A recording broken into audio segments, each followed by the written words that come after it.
What's up guys, it's Elliot here, and today we're going to be talking about the exact criteria that I use when I look for a profitable product to sell on Amazon. I'm sure you guys have heard this a million times already, but product research is by far the most important part of Amazon FBA. And this is because you might have amazing photos, you might have a really high quality listing with optimized keywords, but if you have a bad product that doesn't sell, then you won't make profit. So, what makes a good product? There are a few very specific things that I look for when I'm doing my product research so that I can be confident that my product will be profitable.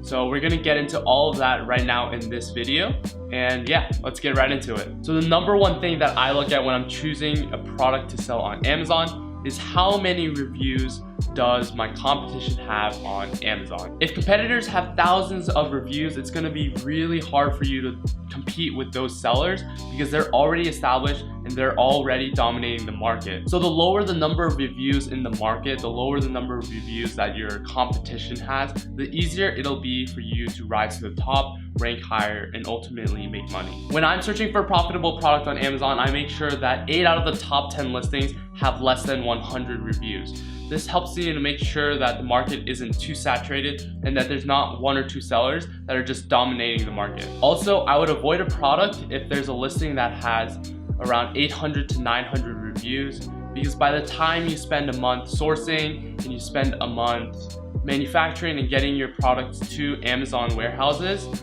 that listing is probably going to go up to around 1,000. And once that listing hits 4 digits of reviews, over 1,000 reviews, then it's going to be really hard for you to compete because that seller is most likely going to capture most of the customers. Alright, so the first thing that I look at is the number of reviews, and the very next thing that I look at is sales and revenue. The idea behind product research is that you're getting rid of the guesswork. It's one of the best parts of doing Amazon FBA. People always ask me, Elliot, how do you know that you're gonna be able to sell all 500 units that you just ordered? It's because I do my due diligence, I put in the time and effort to do my research and figure out how many monthly sales each of the listings are doing for my product. So I look for products that already have high demand. And so what does high demand look like?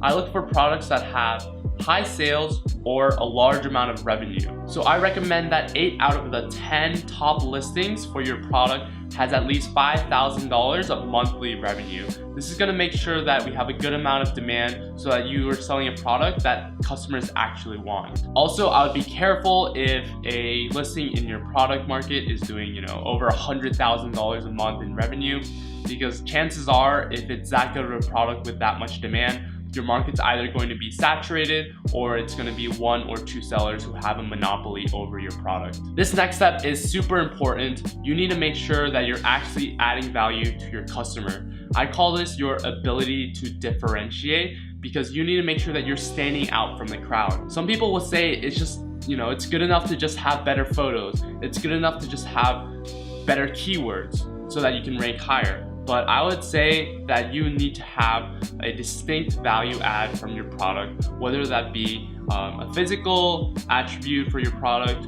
or maybe it's something like a bundle or an addition. And it's important to have an actual value add, because if you just have better photos, if you just have better keywords, your competition can literally change that in a second just by going onto their listing and changing those aspects. And so if they change those, then you're basically screwed because you don't have a better product. My recommendation is to go to other listings that are selling your product and look at the 1-star reviews, look at the 2-star reviews.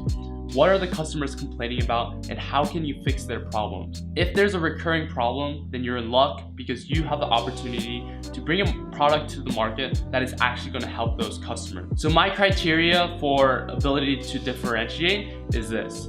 You need to be able to answer the question of why would anyone else buy your product over the other products in the market right now. Guys, this is a really, really important step. I can't stress this enough. If you don't have a product that's better than anyone else's, then there's no reason that customers would buy yours. So again, be able to answer the question of why would any customer buy your product over someone else's. Alright guys, so the next thing that I look at is price. Your product should be able to support a profitable margin, again, because ultimately we're trying to make a profit, and if the price is not high enough, then you won't be able to make a profit due to Amazon fees, due to your cost of inventory, PPC ads, all the other expenses that go into, launching your product on Amazon. My criteria for price is that 8 out of the top 10 listings should have a product between the price of $20 and $50. $20 is really the bare minimum that we can support with all the Amazon fees, with all your other expenses, so make sure that your product is going for more than $20. Also, I said that the range for your product should be between $20 and $50. The max of $50 is not necessarily true for everyone.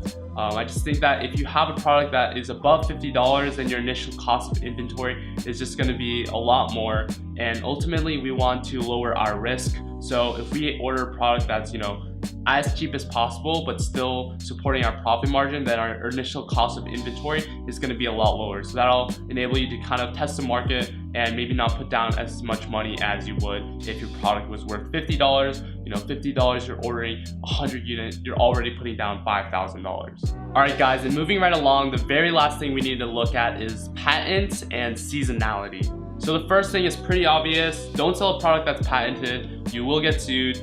Amazon will take down your listing, and it's just a bad idea. I check for patents on Google Patents. Make sure you're putting in the time to really scour through those pages and make sure that your product isn't patented. Alright guys, so I also make sure that my product is not seasonal, because we want to bring in consistent income all year round, and a seasonal product is only going to bring us in income for a few months of the year, and the rest of the year we're just going to have to pay Amazon storage fees for a product that's not even selling. So make sure your product isn't seasonal. I have two methods for figuring out whether a product is seasonal. The first method is to go on Google Trends and look at the search volume of your product name. Look at the 1 year period, and if there are fluctuations during certain months of the year that is clearly seasonal, then you have a seasonal product. I would avoid it. Another way to test for seasonality is going on camel.com. I'll leave that link down below. But basically this site is pretty useful for looking up specific Amazon listings. So what you do is you copy and paste the #1 listing for your product and just search it on camel, and you click on sales rank. And sales rank is basically Amazon's way of ranking products within a certain category. But basically, if you look at the sales rank and there's a lot of fluctuation during certain months of the year and not as much fluctuation in other months of the year, look at the month and check to see if it's seasonal. So again, for patents and seasonality, you want to make sure that there are no patents, and you want to make sure that your product is not seasonal. Alright guys, so those are the 5 big things that I look at when I'm looking for a good product to sell on Amazon. And just to recap, the 5 things that you should consider are: #1, reviews; #2, sales and revenue; #3, your ability to differentiate; the price; and lastly, seasonality, as well as whether or not your product is patented. So that's it for today's video. We're always keeping things short and sweet on this channel. So I actually created a guide that goes a little bit more in depth about the things we were talking about in today's video. So if you're interested in that, that's the first link in the description. Please leave a like if you got any value out of today's video. Subscribe, because I'm making daily videos right now covering Amazon FBA content. And Facebook group is linked down below. The guide is also linked down below, like I said. So check all that out. And I'll see you guys tomorrow.